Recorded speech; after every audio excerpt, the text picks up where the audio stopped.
and welcome to Bioretec Specialist Webinar. In this webinar, we go to Pediatric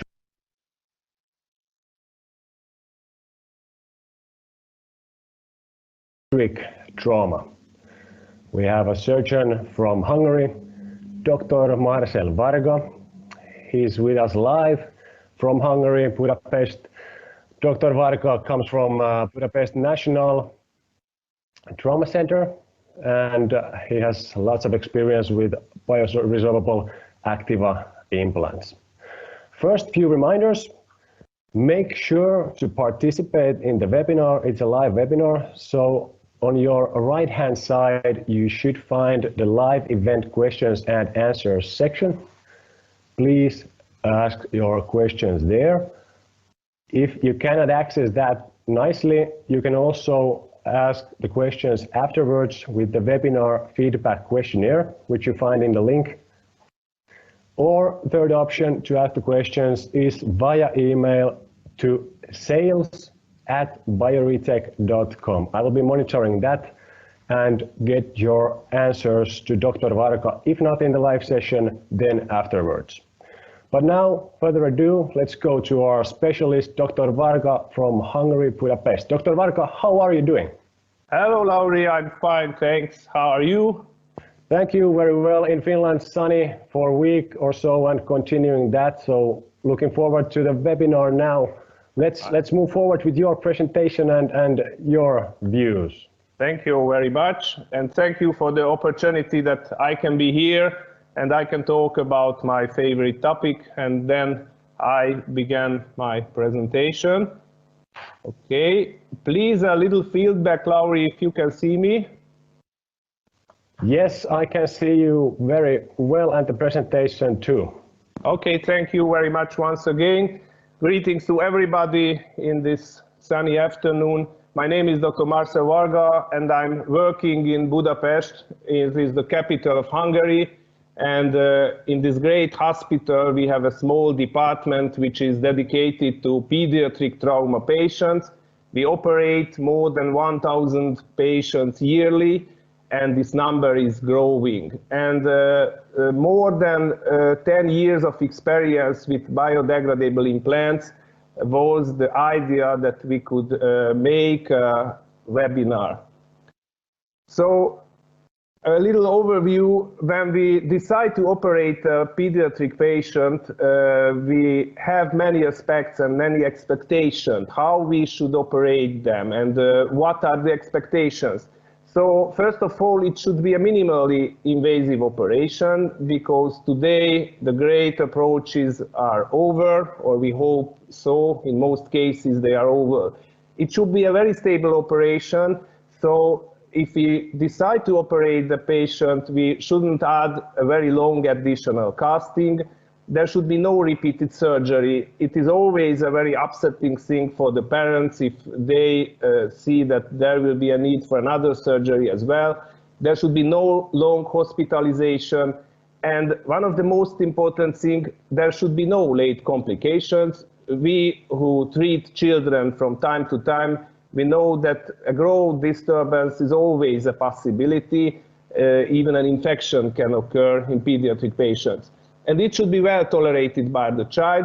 And today it is also a very important aspect that there should be a very early functional recovery because of the children, because of the parents as well. There are many conventional implants, and we can say that most surgery in pediatric trauma can be solved by these three implants. Most, 90% of cases, like screws, like titanium elastic nails and key wires, they could be used in more than 90% of cases. Of course, there are other cases as well when we need to use implants which are used in adult surgery, like plates, fixator external fixators, and other nails as well, but these are used less frequently. And this metal alloy, or we can say conventional, even a titanium elastic nail today can be considered as a conventional implant. So there are drawbacks, unfortunately. like nails and screws, should be removed, or at least can be removed with a second operation. We all know that key wires can cause many, many unpleasant complications as well, like superficial infections, like skin irritation, and key wire synthesis is not a stable synthesis.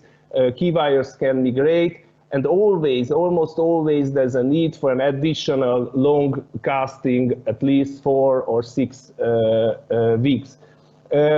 To remove a screw, it is a controversial topic, but most pediatric surgeons like to remove the screws after half year, after 1 year, because we don't know what will happen with that implant if we let it in place for a long time. What will be the situation if there is another fracture, and that can cause also a problem later. Biodegradable implants are being used more and more, and the development has been going on for decades. I can say that we don't know which is the ideal material today, and the first generations of biodegradable implants has got many complications. The main complication was the bone resorption, and this has led to implant loosening. Today, there are 2 main types of commercially available implants. These are the magnesium-based implants and the polymer-based implants. Magnesium-based implants we don't have experience with, but they are not safe near the growth plates. This is the main cause we don't use them in pediatric trauma surgery or in pediatric orthopedic surgery. The polylactid co-glycolide is a relatively new material, not so new because it is well known more than 3 decades. And we have experience with this material more than 10 years, since 2011. And until now, as we can see later, we haven't experienced any bone resorption or any adverse effects which was related to the material of this implant. So what types of absorbable implants do we have for pediatric orthopedic trauma surgery? Today, we have implants for screw osteosynthesis. We have implants for instead of key wiring, and hopefully in the near future we will have nails as well, and these can be used instead of titanium elastic nails for the time being in forearm fractures, but we hope later we can use them in other fractures as well. So which fractures could be stabilized with bioabsorbable nails? Here we can see a few types of fractures. These fractures we operate regularly with biodegradable implants. These are lateral condyle fractures, elbow fractures, distal tibial fractures, and many other fractures. And as we can see later, there are special indications as well, individually planned cases. The first of our patients were the elbow fractures. Lateral condyle fractures are very frequent fractures in children.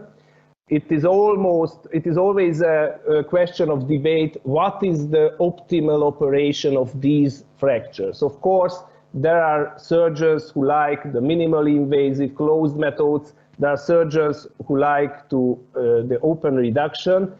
In our practice, we are always making open reduction and an anatomic reduction, and that was our old surgical operation with conventional implants, when we used key wires and the tension band wiring to make a very strong osteosynthesis. And 10 years ago, we had the idea we should just replace these wires to the Bioretec Activa pins. And here we can see a case when that was a great, severely displaced lateral condyle fracture, and it was stabilized by 2 Bioretec Activa pins and a polydioxanone bioabsorbable tension loop. Here we can see a schematic drawing of the operation, but as the main drawback of this technique that these pins are invisible after postoperative X-ray, only we can suspect that here we can see the signs. These are the bone canals when there are these key wires. And here we can see a video.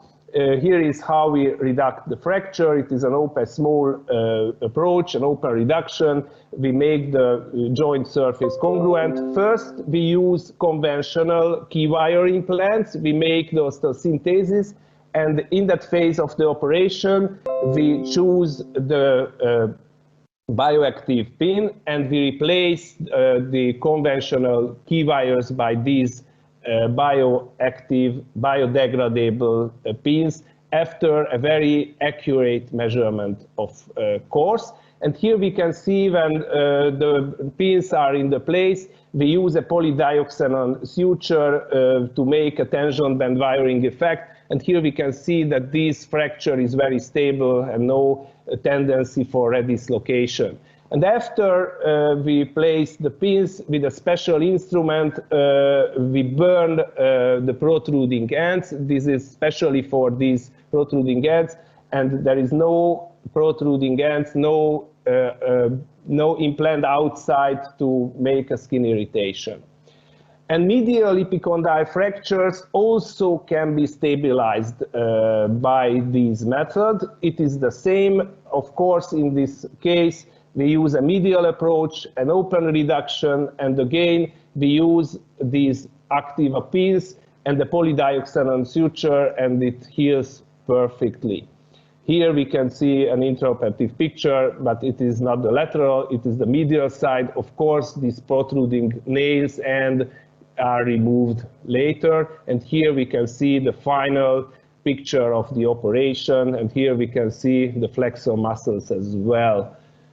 Distal tibial fractures and epiphyseal lysis are also a very good area for this type of fixation. Here we can see a distal epiphyseal lysis, and it was stabilized with a Bioretec screw.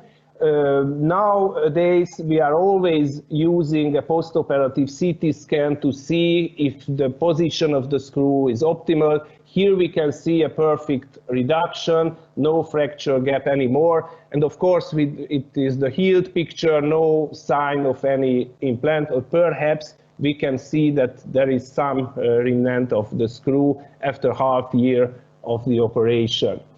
And there is a very special technique for distal forearm fractures. A few years ago, our department has published a new technique. It was called distal short intramedullary nailing of distal radial fracture. The main essence of the operation is that we stabilize the distal and very severely dislocated fractures with a short and pre-bent intramedullary nail. And the main point of this operation that it is very stable, no need for a long casting.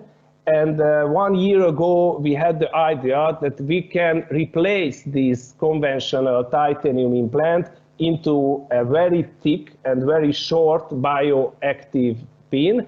And this bioactive pin, as an off-label use, is inserted in an intramedullary way. Now we have more than 30 operations, and we have seen very good results. No skin irritation, a very stable osteosynthesis, and no need for additional casting. Here we can see a 9-year-old girl with a severely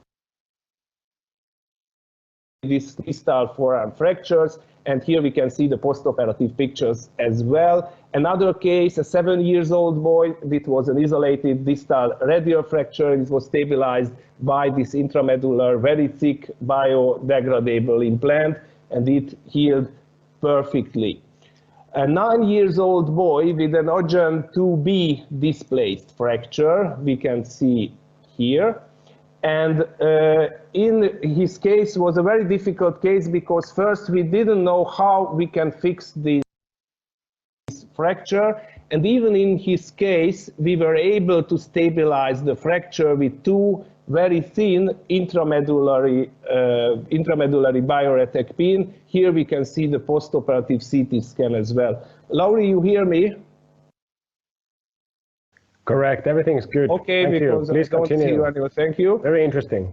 And osteochondral fractures as well can be stabilized by bioactive pins. This was a great osteochondral fractures due to a patellar dislocation.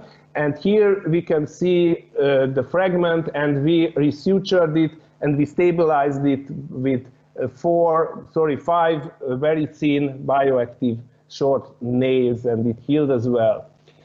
It is always a question, what about bone hydrolysis and resorption, because many surgeons fears of these effects. Here we can see a talar fracture which was operated 3 years ago. Here we can see the postoperative MRI scan. Here are the plates, here are the pins. And 1.5 years ago, we can see that the implants has shrinked. These black dots are the original implants, and these white circles are the original bone canals. So no bone hydrolysis around the bone canals. So I think it confirms that no additional bone resorption occurs. And after a few years, we can see that this bone canal will disappear as well. Here is a postoperative MRI scan after an operation. Here is the picture after 1.5 years. We can see again the black dot. And after 6 years, no sign of these bone canals anymore. So these implants indeed disappears from the bone totally. And there are special cases as well. These are not standard indications. Sometimes we are always in problem what we should do with a patient like him. He was a 16 years old adolescent with coagulation disorder.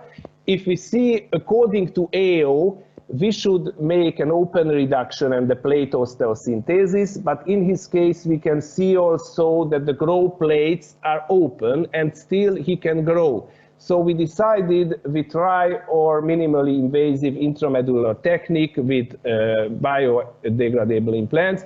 And here we can see the postoperative picture. It was really a minimally invasive synthesis. Here we can see the postoperative CT scan as well. And here we can see it was stabilized by 2 nails, and the reduction is perfect. Of course, in his case, there was a need for a 4-week additional casting, but it was a short forearm cast, not a long above the elbow cast.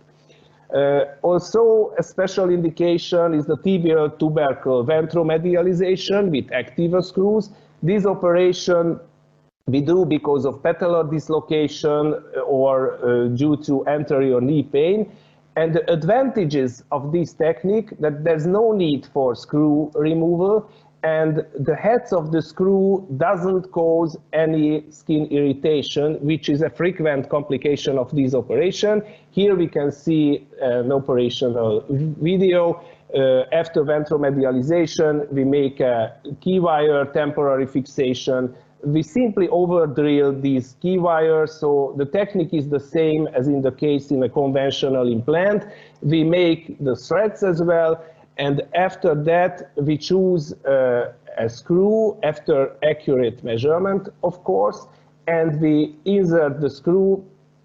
We can see it. It is a very simple technique. There's no difference, not else than a conventional implant.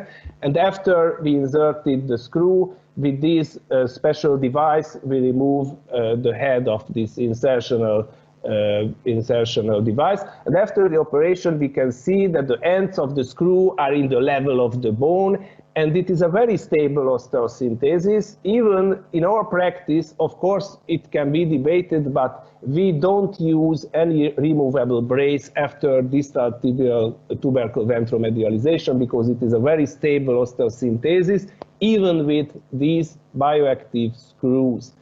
And there are other indications as well. It was a 9-year-old girl with a very dislocated distal crural fracture. And in his case, we again used the short elastic intramedullary technique. First, we made the operation with conventional implant. After we removed the implants and we replaced them by these invisible, very short, very thick Bioretec pins. And here we can see the post-operative picture of his leg. It was really a minimally invasive operation. Of course, in her case, also there was a need for a brace or a cast treatment, because we didn't think it was a very, very stable synthesis, but it would have been the same if we use a titanium elastic nailing as well. And it was also a very interesting case, an 18-year-old man. He is almost a man, but we can see his growth plates are open, but he has suffered a total distal epiphyseal separation.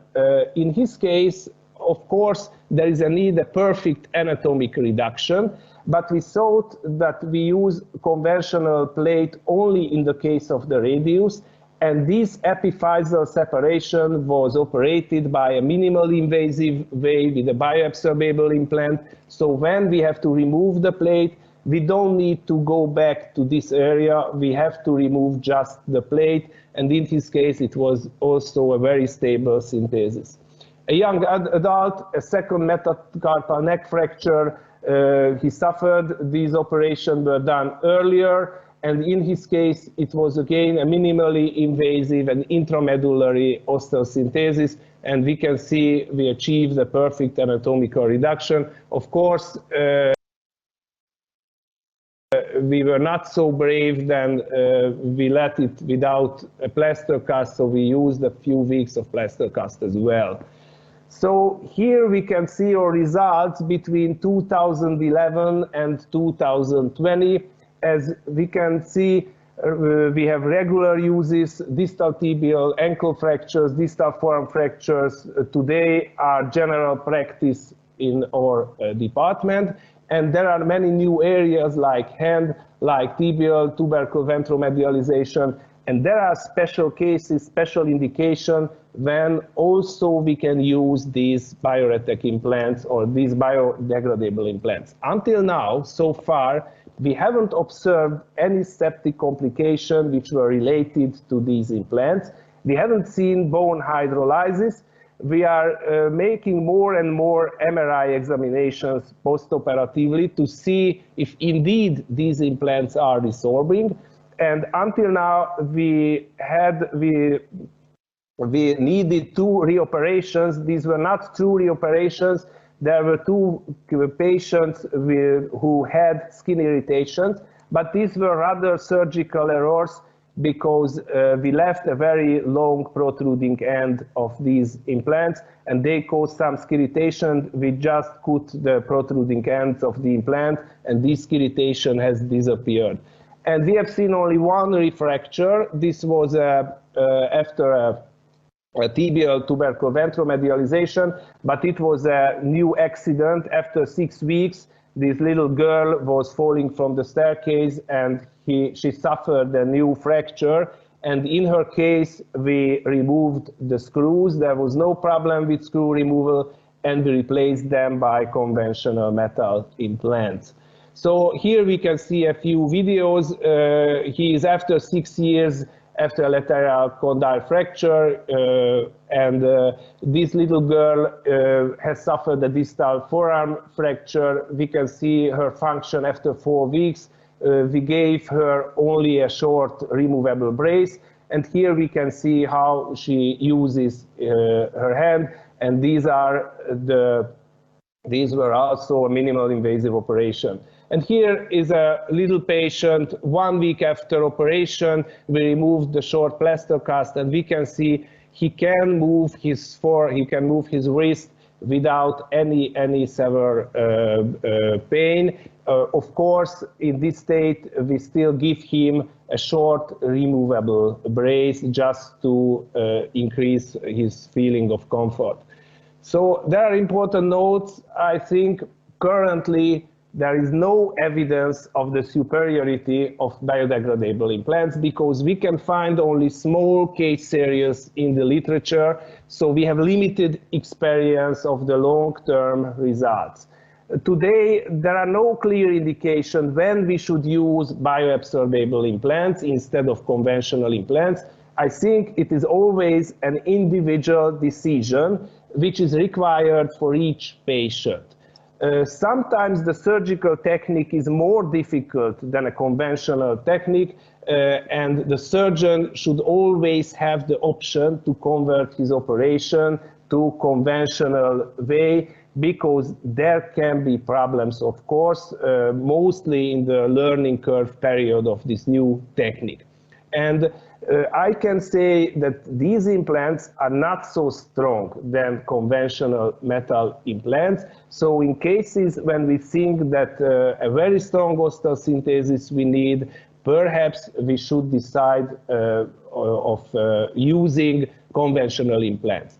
I think biodegradable implants cannot be used for every fractures, but we believe that their use will become more widespread in the future, and I hope that that will be the case. Thank you for your attention. I hope you are still with me. Hello, thank you. Thank you very much, Dr. Kasai. What an interesting presentation and thoughts about the use and your techniques. There are lots of questions on our live Q&A section board. I will ask a few ones. Okay. First came a little bit earlier already regarding the visuals. So the implants are not visible in postoperative X-rays. How do you know that they are in good position? Yes, this is one of the main drawbacks of the technique, and there is a need first a conventional implantation, and then we have to make a very accurate measurement. So after we have done it, we simply replace the biodegradable implants to the conventional implant, and but this is a very hard thing. So it requires a very experienced surgeon. But in the future, in the near future, I think there will be bio-labeled implants as well, and perhaps it will be a great development when we will see these implants. And I can say it is not totally true that we don't see at all these implants. A small shadow they cast even in the fluoroscopy. So something we can see in the fluoroscopy as well. Okay, thank you very much. Another question, or actually a few questions regarding, there was this bending section, I think in the distal radius fracture. How about the bending? The questions are asked that, is it difficult? The bending, how do you do it? Is there some special tricks to? Yes, this is one of my favorite topic, and here is the place of a little advertisement. There will be a whole individual webinar about this technique, about distal forearm fractures, but you should bend the nail to a C shape, or at least a C shape or a half moon shape. But first, you have to do the operation with a titanium elastic nail. And if the reduction is perfect, and then you should form your Bioretec implant to the same shape as with the titanium nail. If the reduction is not perfect, then you should remove the nail and you should rebend it to the degree which need. So it is not a very easy technique. But after you have got some experience with it, you wouldn't like to do anything else. Okay, that's a nice comment. What about the learning curve? So you mentioned earlier that there's a little bit learning curve with the implants. How long learning curve do you think it is?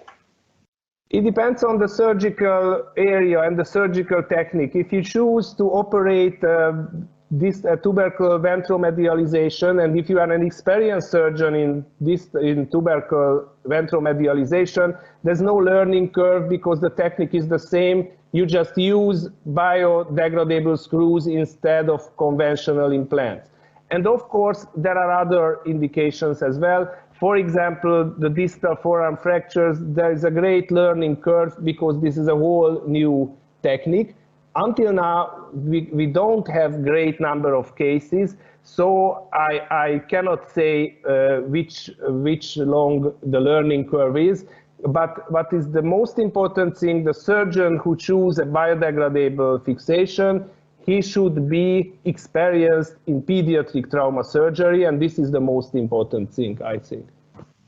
Okay, then a little bit questions about the post-operative area. So you mentioned that you have not had any septic complications. That's true. You had a little bit some skin irritation related issues, but can you give more details about how you see this? Yes. Okay, I think in pediatric trauma, one of the most important complication, or not the most important, the most frequent complication is skin irritation. Key wires and elastic nails are always doing skin irritation. It depends on the surgical technique. It depends how long the protruding ends will remain there. And if we don't use a very accurate technique, we left a very long implant under the skin, even it can cause irritation. But these two cases, I think, was rather a surgical technique in the early area when we didn't know exactly how we should remove this protruding end. With this implant, with this special device, special burning device we have seen on the video, it is not a problem anymore because we can burn any protruding ends, even 1 millimeter. Okay, and you're referring here to a hot loop. Sorry, it was just a subjective irritation, not an infection irritation. I think it is very important. Okay, thank you. And you're referring to hot loops that we also have available in our portfolio. Then regarding the post-operative treatment, you had sometimes you use cast, sometimes you do not use cast. Do you have any recommendations of the basic post-operative protocols you use? It depends on the surgical technique. It depends on your decision. After an operation, I think every surgeon should know how stable his operation is. Usually, there is a protocol in the case of distal radial fractures. In these fractures, we use a short cast for 1 week, and after we change it for a removable brace for 3 weeks. So altogether, only 4 weeks of some kind of immobilization, but this removable brace is very comfortable for the child. Other indications like screw osteosynthesis, post-operative protocols are the same as with conventional implants. So if we choose a plaster cast in the case of a conventional, after conventional screw osteosynthesis, we will choose a plaster cast after a biodegradable screw osteosynthesis as well. So no difference. Okay, I think that's a good principle on just that. the principle, because every fracture differs. So we can talk about later about it, but it is a general principle. Yes.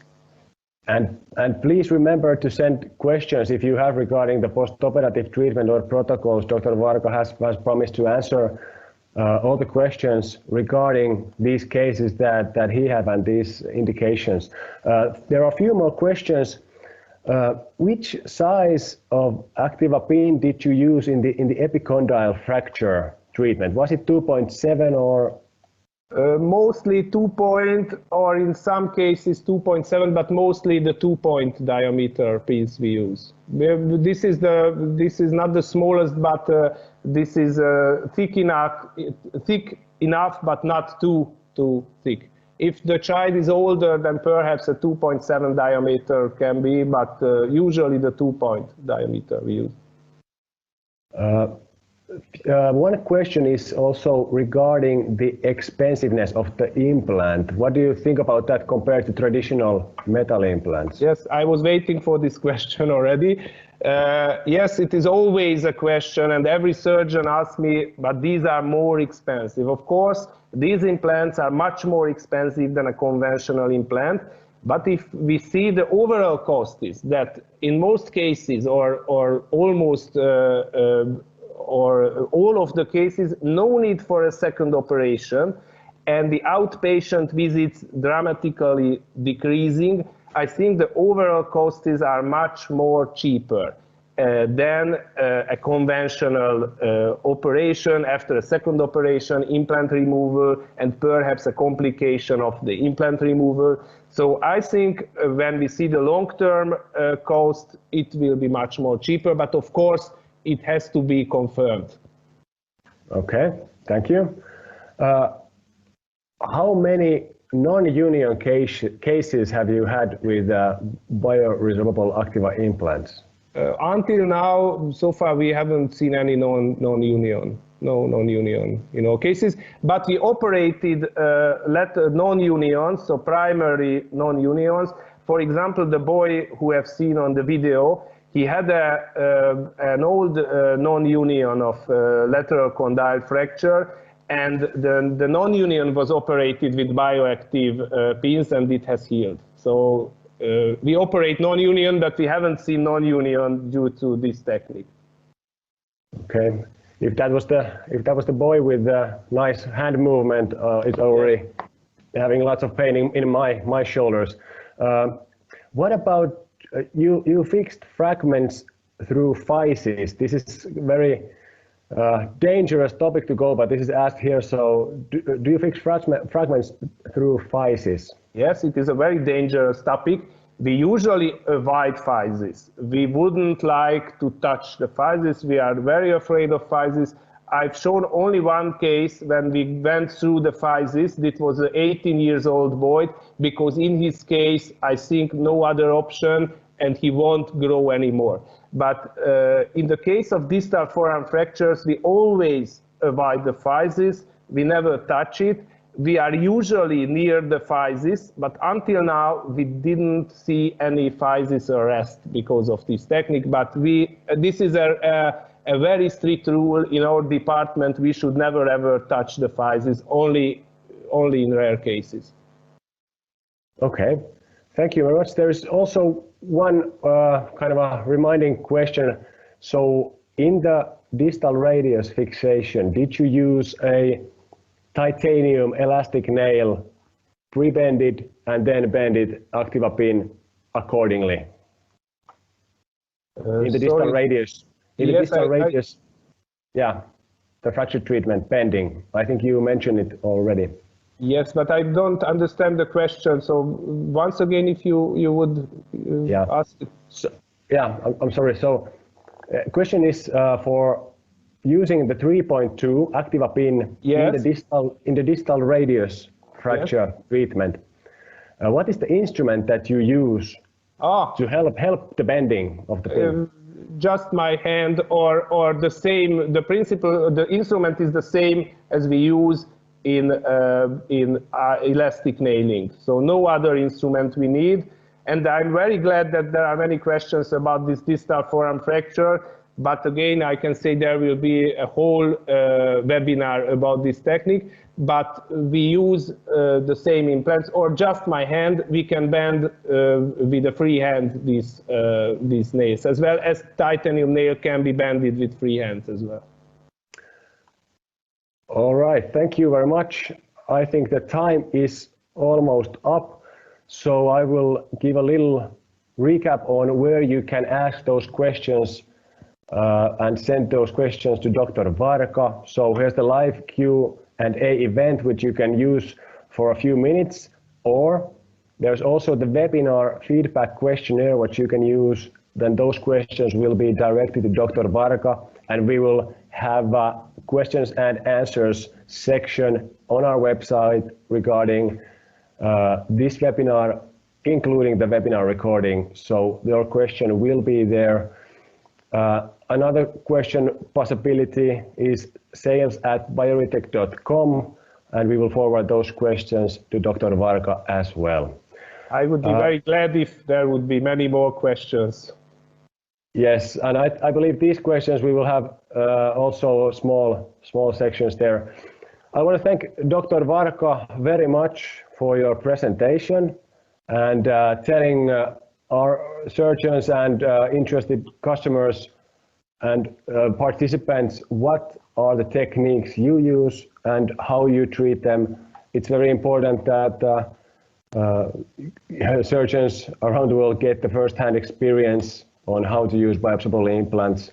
Thank you so much, Dr. Varga, for having this. Thank you again. Thank you for the opportunity, and I wish everybody a nice weekend. A nice week. Sorry, this is the end of the week.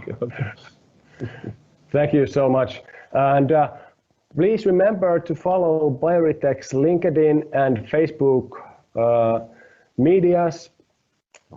The event recording will be available on our website and YouTube channel in a few days. Thank you again. Hope everybody will be safe and will continue after the summer. Thank you very much. Bye for now. Thank you.